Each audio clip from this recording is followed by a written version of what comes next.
নমস্কার বন্ধুরা, তো কেমন আছেন সবাই? আশা করছি আপনারা সকলে সুস্থ আছেন এবং আপনাদের বাগানের গাছগুলিও খুবই ভালো আছে।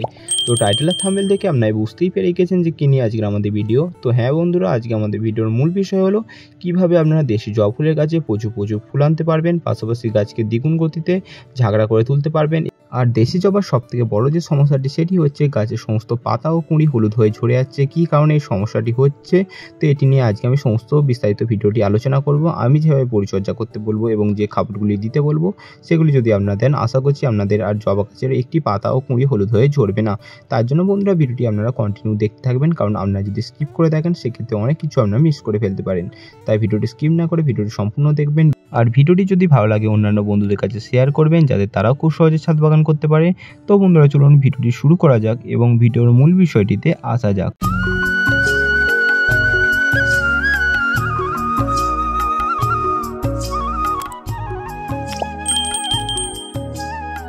আমাদের প্রত্যেকের ছাদ বাগানেই কম বেশি জবা ফুলের গাছ রয়েছে বা নানা রকম ভ্যারাইটির জবা ফুলের গাছ রয়েছে, যেমন Australian variety, Bangalore variety, Pune variety জবা ফুলের গাছ রয়েছে।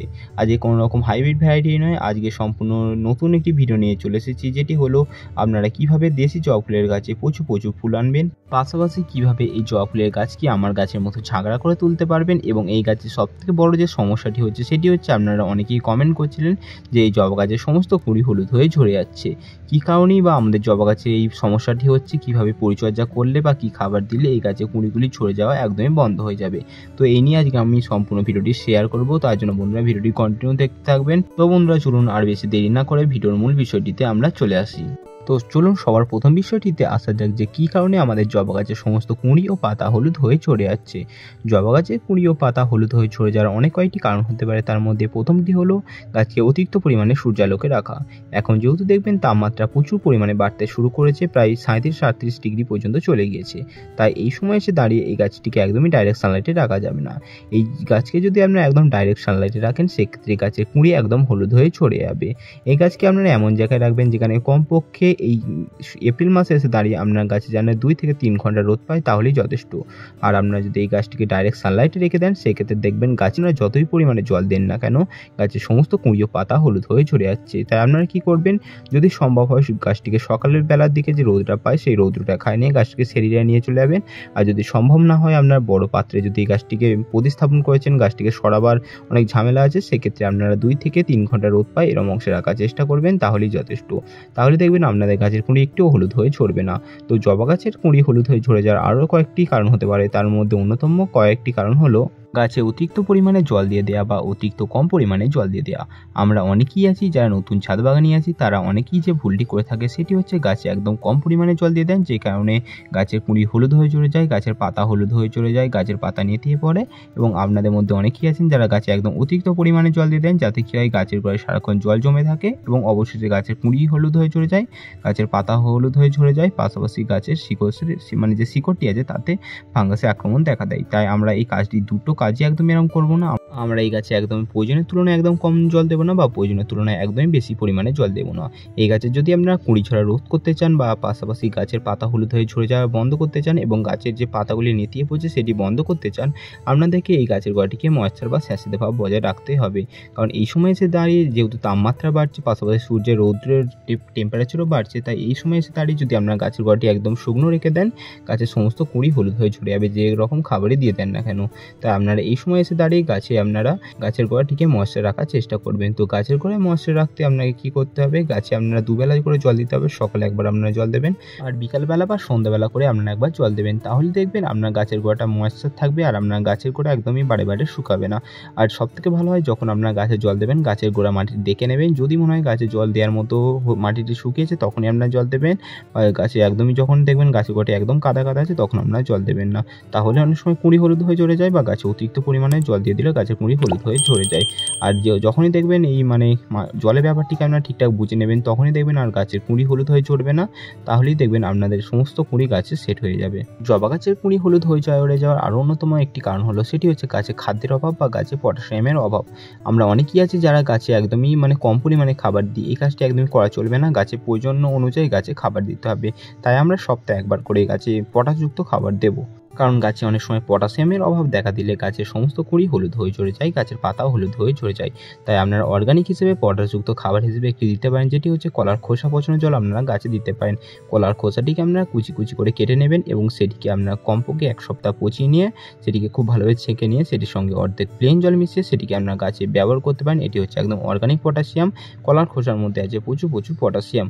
পাশাপাশি আপনারা যদি কলার খোসা গাছে না দিতে চান বা আপনারা সবসময় তো কলার খোসা পান না, তার পরিবর্তে আপনারা বাজার থেকে রাসায়নিকভাবে একটি এমওপি বা মিউরেট অফ পটাশ বা লাল পটাশ পাওয়া যায়, সেটিকে আপনারা গাছে 1 চামচ করে দিতে পারেন। কারণ অনেক সময় পটাশিয়ামের অভাবে গাছের কুঁড়ি হলুদ হয়ে ঝরে যায়।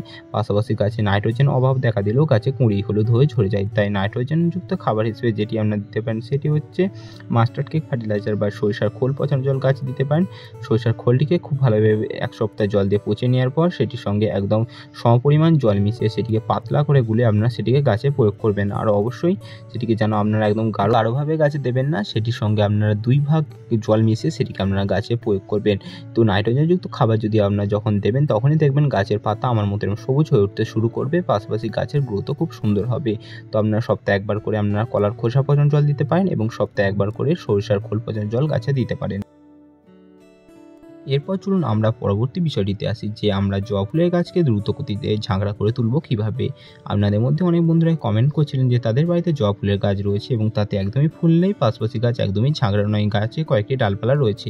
কিন্তু বন্ধুরা দেখুন সম্পূর্ণ আমার বিষয়টি উল্টো। গাছটি কত সুন্দর ঝাঁকড়া হয়ে উঠেছে এবং গাছে প্রচুর পরিমাণে কুঁড়ি আসতে শুরু করেছে।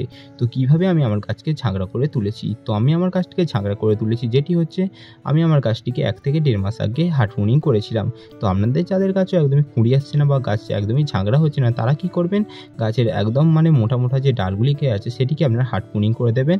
আর যদি হার্ড প্রুনিং না করতে চান আপনারা সফট প্রুনিং করে দেবেন। সফট প্রুনিং করলে কী হবে বা হার্ড প্রুনিং করলে কী হবে, সেখান থেকে আবার পরবর্তীকালে সেখান থেকে নতুন শাখা প্রশাখা গজাবে এবং যত বেশি শাখা প্রশাখা গজাবে তত বেশি ফুল পাবেন এবং তত বেশি গাছ আপনারা ঝাঁকড়া হবে। দেখুন আমার গাছের গোড়াটিকে খেয়াল করলে আপনারা বুঝতে পারবেন, দেখুন আমি সেইগুলিতে আগে হার্ড প্রুনিং করেছিলাম, যার ফলে আমার গাছটি এত সুন্দর ঝাঁকড়া হয়েছে। এবং প্রুনিং করার আমি 1 সপ্তাহ পর গাছে একটি মিশ্র খাবার দিয়েছি। তো মিশ্র খাবার হিসেবে আপনারা যেটি দেবেন সেটি হচ্ছে আপনারা 2 মুঠো ভার্মি কম্পোস্ট নেবেন, কিছুটা সিংকুচি, কিছুটা হাড়ের গুঁড়ো আর অল্প করে নিমখোল মিশিয়ে গাছে আপনারা 1 মুঠো করে দেবেন। তাহলেই দেখবেন আর আপনার গাছে কোনো রকম খাবার দেওয়ার প্রয়োজন নেই। এই যে মিশ্র খাবারটি দেবেন এতেই আপনার গাছ ঝাঁকড়া হয়ে উঠতে শুরু করবে, পাশাপাশি গাছে প্রচুর কুঁড়ি আসতে শুরু করবে।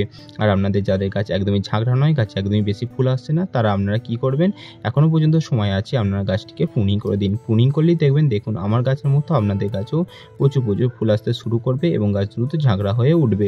এরপর চলুন জবা গাছের সবথেকে গুরুত্বপূর্ণ বিষয়টিতে আসি, যেটি হচ্ছে এই গাছে আমরা প্রচুর ফুল আনতে হলে বা গাছকে দ্রুত ঝাঁকড়া করতে হলে, পাশাপাশি গাছে প্রচুর কুঁড়ি আনতে গেলে আমরা এই গাছে কোন ধরনের খাবার চালিয়ে যাবো।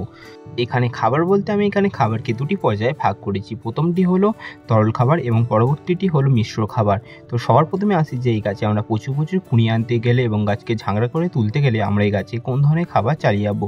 তো তরল খাবার বলতে আমি সবার প্রথমে যেটি বলেছি, আপনারা গাছে কলার খোসা পচানো জল দিতে পারেন, পাশাপাশি আপনারা গাছে নাইট্রোজেনযুক্ত খাবার বলতে যেমন সরিষার খোল পচানো জল দিতে পারেন বা পেঁয়াজের খোসা পচানো জল বা শাকসবজির খোসা পচানো জল গাছে দিতে পারেন। তো এই 4টি তরল খাবার আপনারা গাছে দিতে পারেন। এটির পাশাপাশি গাছে আপনারা মিশ্র খাবার দিতে পারেন। তো মিশ্র খাবার তৈরির জন্য আপনারা সর্বপ্রথমে 2 মুঠো মতো আপনারা নেবেন ভার্মি কম্পোস্ট। আপনারা ভার্মি কম্পোস্ট না পেলে তার পরিবর্তে আপনারা পাতা পচন সার বা গোবর সার আপনারা নিতে পারেন। তো 2 মুঠো ভার্মি কম্পোস্ট নেবেন এবং তার সাথে আপনারা নেবেন 2 চামচ মতো আপনারা নেবেন সরিষার খোল। তো আপনারা সরিষার খোলটিকে ডাইরেক্ট ব্যবহার করবেন না, সেটিকে রৌদ্রে শুকিয়ে নিয়ে 2 চামচ মতো সরিষার খোল নেবেন এবং 1 চামচ মতো নেবেন এনপিকে 10-26-26 বা মিউরেট অফ পটাশ। তো এনপিকে 10-26-26 বা মিউরেট অফ পটাশ নেবেন এবং তার সাথে নেবেন কিছুটা সিংকুচি বা কিছুটা হাড়ের গুঁড়ো। তো আপনারা কি নেবেন, 2 মুঠো ভার্মি কম্পোস্ট নেবেন, 1 চামচ আবার 2 চামচ মতো নেবেন সরিষার খোলের গুঁড়ো এবং নেবেন 1 চামচ মতো মিউরেট অফ পটাশ বা লাল পটাশ এবং নেবেন কিছুটা সিংকুচি, কিছুটা হাড় গুঁড়ো আর অল্প করে নিমখোল। এই সমস্ত উপকরণটিকে আপনারা খুব ভালোভাবে মিশিয়ে নেবেন।